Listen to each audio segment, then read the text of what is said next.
नमस्कार दोस्तों, कैसे हैं आप लोग। उम्मीद है आप सभी अच्छे होंगे। देश की राजनीति में उपराष्ट्रपति चुनाव एक बहुत बड़ा मील का पत्थर साबित होने वाला है, ऐसा चुनावी पंडित कह रहे हैं। और पिछले 24 से 48 घंटे में जो घटनाक्रम सामने आया है उसने तो और भी ज्यादा हैरान किया है। प्रधानमंत्री नरेंद्र मोदी का अमेरिका दौरा रद्द हो गया है। प्रधानमंत्री नरेंद्र मोदी जो डिनर डिप्लोमेसी करने वाले थे वो भी रद्द कर दी गई है। राष्ट्रपति से मिलने के लिए प्रधानमंत्री जा रहे हैं और तो और इंडिया गठबंधन के जो उम्मीदवार हैं वो ये कह रहे हैं कि 9 तारीख को बहुत बड़ा खेला हो सकता है। इस पर बातचीत करेंगे। मेरे साथ प्रियंका मौजूद है। प्रियंका, बहुत बहुत स्वागत है आपका। तो प्रियंका, किस तरह से देखा जाए, प्रधानमंत्री नरेंद्र मोदी का दौरा कैंसिल हो रहा है, उनकी डिप्लोमेसी कैंसिल हो रही है और विपक्ष के जो नेता हैं वो दावा कर रहे हैं कि 9 तारीख को खेल हो जाएगा।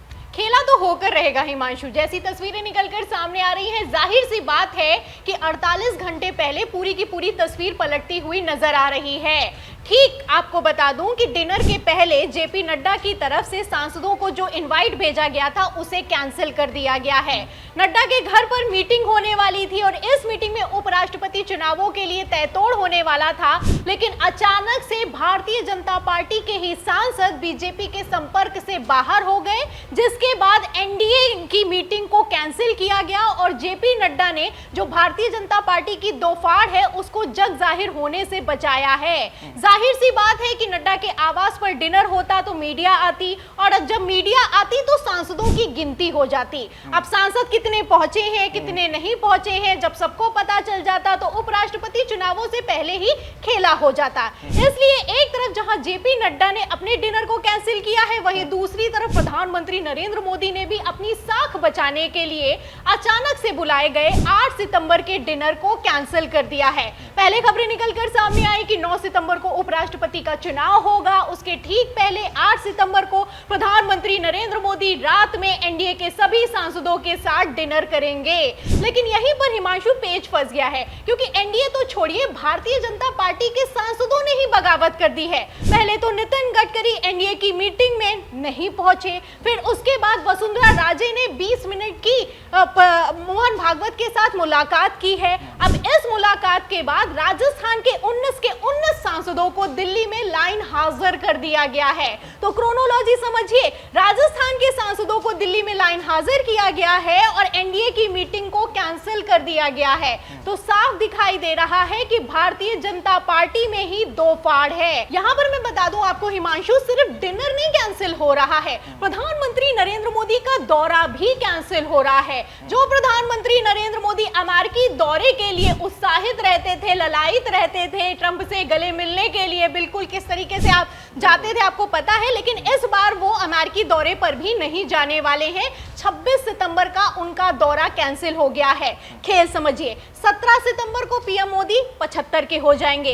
13 सितंबर को प्रधानमंत्री नरेंद्र मोदी मणिपुर जाने वाले हैं। उस मणिपुर का दौरा करने वाले हैं जिसको लेकर संसद ठप कर दी गई, लेकिन फिर भी मोदी जी मणिपुर नहीं गए तो नहीं गए। 10 सितंबर को लेकर खबर ये निकलकर सामने आ रही है, बिग ब्रेकिंग ये है कि प्रधानमंत्री नरेंद्र मोदी काशी का दौरा करने वाले हैं। तो ऐसा लगता है कि विदाई की बेला नजदीक है और प्रधानमंत्री नरेंद्र मोदी ने चारों तरफ से पूरा का पूरा जो अपना विदाई समारोह है उसको सेट कर दिया है, क्योंकि संडे के दिन, आज के दिन संसद को खोला गया है और इस संसद के सत्र में, सत्र नहीं कहेंगे, एक तरीके की कार्यशाला भारतीय जनता पार्टी की तरफ से आयोजित की गई है और इस कार्यशाला में सांसदों को वोटिंग करना सिखाया जाएगा। मतलब जो सांसद वोटिंग के जरिए चुना जाता है उसे यह सिखाया जाएगा कि कैसे उपराष्ट्रपति के चुनावों में वोटिंग करना है। जाहिर सी बात है कि यहाँ पर वोटिंग करना नहीं सिखा रहे हैं, धमकी दी जाएगी, दबाव बनाया जाएगा कि अगर सीपी राधाकृष्णन के इतर किधर कहीं वोट क्रॉस वोटिंग हो गई तो सब पर सख्त एक्शन होने वाला है। तो इन्हीं की खबरों से आप अंदाजा लगा सकते हैं कि उपराष्ट्रपति चुनाव किस तरीके से भारतीय जनता पार्टी के लिए बुरी तरीके से फंस गया है और ये पूरा का पूरा खेल, जैसे ही डिनर कैंसिल हुआ और प्रधानमंत्री नरेंद्र मोदी का दौरा कैंसिल हुआ, पूरा खेल समझ में आ रहा है। हिमांशु, राष्ट्रपति से मुलाकात के क्या मायने समझे जाए, क्योंकि प्रधानमंत्री किसी से मिलने जा रहे हैं, अगर राष्ट्रपति भवन उनको बुलाया जा रहा है, तलब किया जा रहा है, या तो वो समय ले रहे हैं, अगर वो वहां जा रहे हैं तो इसके क्या मायने। हम तो देखते हैं कि राष्ट्रपति से मिलने जाना तो मतलब अंतिम पड़ाव होता है कि भाई आप लीजिए हमारा रेजिग्नेशन और हम जा रहे हैं। बिल्कुल सही कहा आपने, ऐसा ही लग रहा है कि अंतिम पड़ाव है और अंतिम पड़ाव की पूरी संरचना तैयार कर ली गई है। देखिए, प्रधानमंत्री नरेंद्र मोदी का जो ये डिनर है जो एनडीए के सांसदों के साथ होने वाला था, इसको लेकर खबर ये निकलकर सामने आई थी कि प्रधानमंत्री नरेंद्र मोदी एनडीए के जितने भी घटक दल हैं उनकी नाराजगी को दूर करेंगे। लेकिन यहाँ पर नाराजगी नहीं दूर हो पाई, एनडीए की मीटिंग को कैंसिल कर दिया गया और जब मीटिंग को कैंसिल किया गया तो कहा गया कि बाढ़ जैसे हालात हैं, इसलिए प्रधानमंत्री नरेंद्र मोदी अपने आवास पर किसी तरह का कोई डिनर का आयोजन नहीं करेंगे। मतलब जो प्रधानमंत्री नरेंद्र मोदी पहलगाम आतंकी हमले के बावजूद अपना बिहार का चुनाव प्रचार का दौरा नहीं कैंसिल करते, जो प्रधानमंत्री नरेंद्र मोदी बंगाल में पुल ढह जाने के बावजूद बंगाल में जाकर चुनाव प्रचार करते हैं, वो प्रधानमंत्री नरेंद्र मोदी उपराष्ट्रपति चुनावों में पेच फंस गया है, ये जानते हैं। क्रॉस वोटिंग का खतरा है, ये भी जानते हैं। एनडीए तो छोड़िए, भारतीय जनता पार्टी के सांसदों में बगावत है, ये भी जानते हैं। लेकिन इन सब के बावजूद बाढ़ कारणों का हवाला देकर डिनर को कैंसिल कर दिया गया। चलिए ठीक है, होता है ना कुछ रीजन तो चाहिए होता है ना। अब डायरेक्ट तो कह नहीं सकते हैं कि हाँ हमारी पार्टी में बगावत, मगर समझने वाले विश्लेषण करने के लिए तो हम और आप हैं ना, समझ में तो आ रहा है कि किस तरीके से पेच फंस गया है। क्योंकि देखिए, एक तरफ जहां डिनर कैंसिल हुआ, वहीं दूसरी तरफ भागे भागे राष्ट्रपति से मिलने के लिए पहुंचे हैं। फिलहाल जो प्रधानमंत्री नरेंद्र मोदी और राष्ट्रपति द्रौपदी मुर्मू की जो मीटिंग हुई है, इसको लेकर भी पेच फंसता हुआ नजर आ रहा है। खबर ये चलाई जा रही है, वरिष्ठ पत्रकारों ने दावा ये किया है कि उपराष्ट्रपति के बाद राष्ट्रपति की कुर्सी भी फंस गई है। आपको बता दें हिमांशु, 20 अगस्त को राष्ट्रपति सचिवालय की तरफ से आरटीआई की जानकारी में यह बताया गया कि 21 को जगदीप धनखड़ की किसी तरह की राष्ट्रपति मुर्मू से कोई मुलाकात नहीं हुई है। 20 अगस्त की आरटीआई में यह जवाब निकलकर सामने आया, लेकिन उसके बाद 4 सितंबर की आरटीआई में जवाब दिया गया है कि मुलाकात हुई है और जगदीप धनखड़ ने बाकायदा मुलाकात करके राष्ट्रपति मुर्मू को अपना इस्तीफा सौंपा है।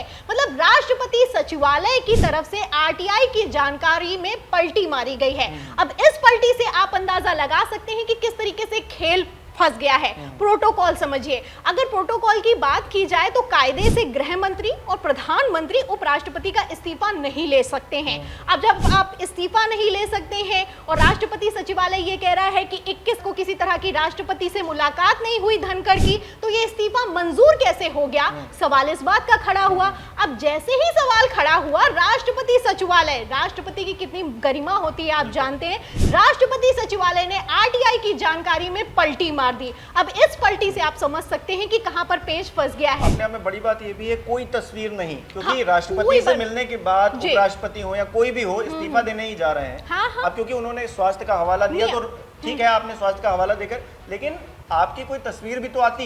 आपने जो लेटर लिखा कि हमको लिखित लिखना पड़ता है उपराष्ट्रपति को, तो वो भी सामने नहीं आया। मतलब सब कुछ गोपनीय तरीके से हो रहा है, और इतना गोपनीय हुआ कि रिकॉर्ड के तौर पर भी किसी तरह की कोई तस्वीर को साझा भी नहीं किया गया। रिकॉर्ड होता है ये कि कोई आकर इस्तीफा देता है। प्रधानमंत्री नरेंद्र मोदी का भी जब कार्यकाल खत्म हुआ, उन्होंने इस्तीफा दिया तो तस्वीरें निकलकर सामने, लेकिन कोई रिकॉर्ड नहीं है। खबरें निकलकर सामने आई कि जब धनखड़ मिलने के लिए गए थे तो उन्होंने इंतजार किया राष्ट्रपति भवन पर, लेकिन राष्ट्रपति भवन ने इसकी पुष्टि नहीं की है। अब इसके बाद प्रधानमंत्री नरेंद्र मोदी की राष्ट्रपति से जो मुलाकात हुई है, इसको लेकर दावा यह किया जा रहा है कि जब प्रधानमंत्री नरेंद्र मोदी आखिरकार जब मजबूर हो जाएंगे, 75 का होने के बाद मार्गदर्शक मंडल में अगर शामिल हो जाएंगे, तो उनके पास कोई रास्ता तो होना चाहिए, राष्ट्रपति बन सकते हैं। राष्ट्रपति बन जाएंगे तो कोई एसआईटी की जांच नहीं बैठाई जाएगी, किसी तरह की कोई कार्रवाई नहीं होगी, आगे का एक्शन नहीं होगा। तो कई तरह की कयासबाजी, अटकलेबाजियां की जा रही हैं और साफ दिखाई दे रहा है कि उपराष्ट्रपति चुनावों के ठीक 48 घंटे पहले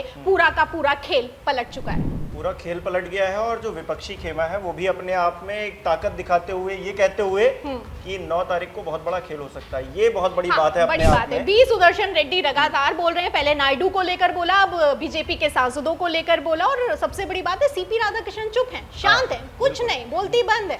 जी अब देखिए क्या होता है, क्योंकि 9 तारीख को कोई खेला हो सकता है क्या? आपको क्या लगता है? क्योंकि ये जो पूरा घटनाक्रम हो रहा है एनडीए के खेमे में, खासतौर पर भारतीय जनता पार्टी का जो शीर्ष नेतृत्व है उसमें हड़कंप मचा हुआ है। आप इसे किस तरह से देखते हैं मुझे कमेंट करके जरूर बताइएगा। इस वीडियो को लाइक कीजिए, शेयर कीजिए और हमारे चैनल को सब्सक्राइब नहीं किया है तो वो भी जरूर कीजिए। बहुत बहुत धन्यवाद।